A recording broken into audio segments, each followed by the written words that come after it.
crianças, tudo bem com vocês? Espero que esteja tudo bem com vocês. Então, porque comigo está tudo tranquilo. Na aula passada, falamos sobre Ananias, Misael e Azarias, que os nomes deles foram mudados para Sadraque, Mesaque e Abednego, né? Falamos da obediência deles aos mandamentos de Deus. E hoje vamos falar sobre Jonas e a lição da obediência. Então, o profeta Jonas, diferente de Eliseu, que aceitou prontamente seu chamado, não aceitou ir para Nínive pregar para aquele povo. Mas antes de contar mais sobre essa história, eu gostaria de deixar um versículo com vocês, que se encontra em Lucas 6,46, que diz o seguinte: E por que me chamais, Senhor, Senhor, e não fazei o que eu vos mando? Então, voltando para o livro de Jonas, para Jonas, fugir seria a melhor opção.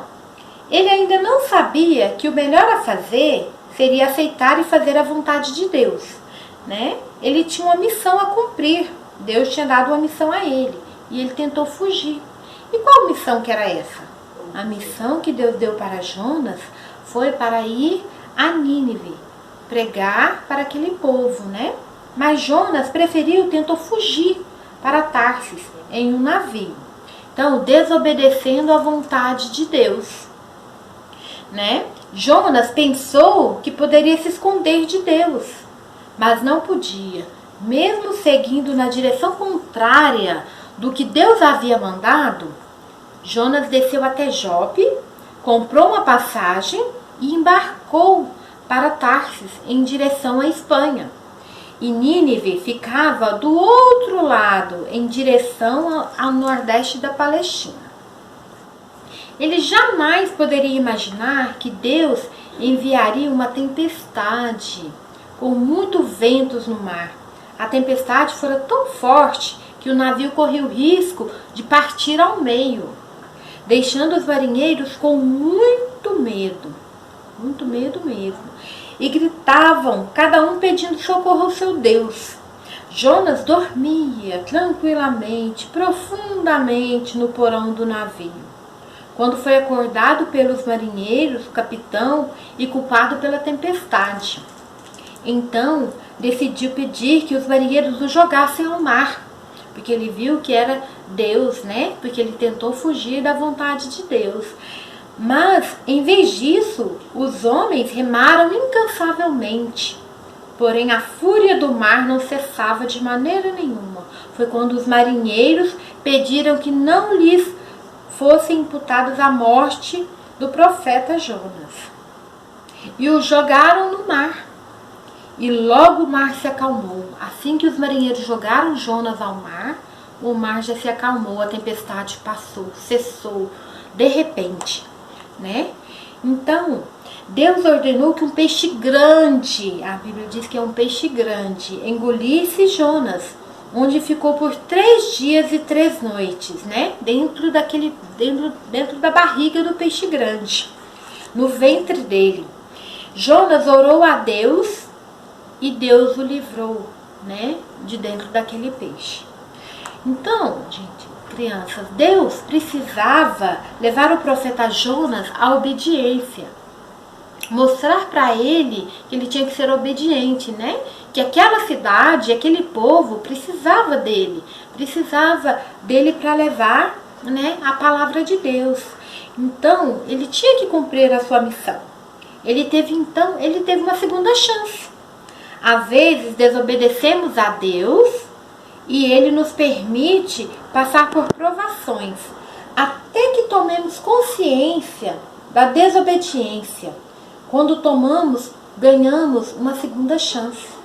Então, Deus deu a Jonas uma segunda chance, né? Para que ele pudesse reconhecer que ele estava errado, que ele estava desobedecendo, né, o mandamento de Deus, a missão que Deus tinha dado para ele. Aí, ele teve uma segunda chance. Deus o livrou, né, de dentro daquele peixe, do ventre daquele peixe grande. E Jonas foi para Nínive e lá pregou sobre, né, a palavra de Deus. E assim somos nós não podemos, né, desobedecer à vontade de Deus. Deus nos escolheu para que possamos anunciar o Evangelho, possamos falar do amor de Deus para as outras pessoas. Vamos ser obedientes, vamos, né, buscar sempre fazer a vontade de Deus, obedecer a Deus sempre.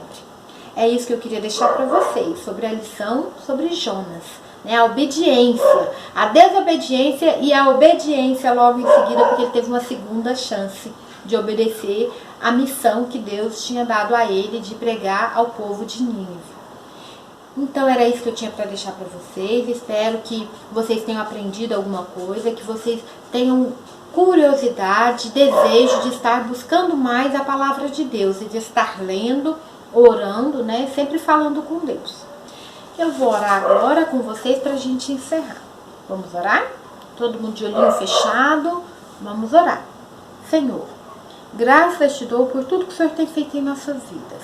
Agradeço por cada criança que está assistindo, que está aprendendo mais de Ti, que está, ó Pai, buscando os ensinamentos do Senhor. Esteja com todas as crianças da nossa igreja, as crianças vizinhas ao redor da nossa igreja, ao redor da nossa casa, os nossos vizinhos, Senhor.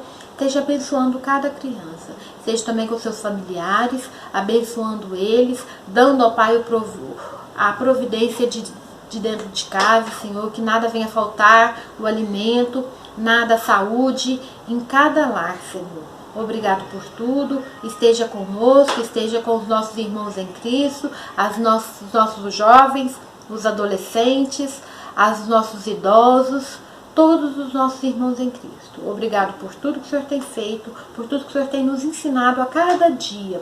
Cada dia temos aprendido um pouco mais da Tua palavra. Graças te dou por tudo isso. Nos dê uma boa semana, que nós possamos estar sempre colocando o Senhor em primeiro lugar em nossas vidas. Essa é a oração que eu lhe faço em nome de Jesus. Amém. Obrigado, crianças. Tenham uma boa semana. Tchauzinho.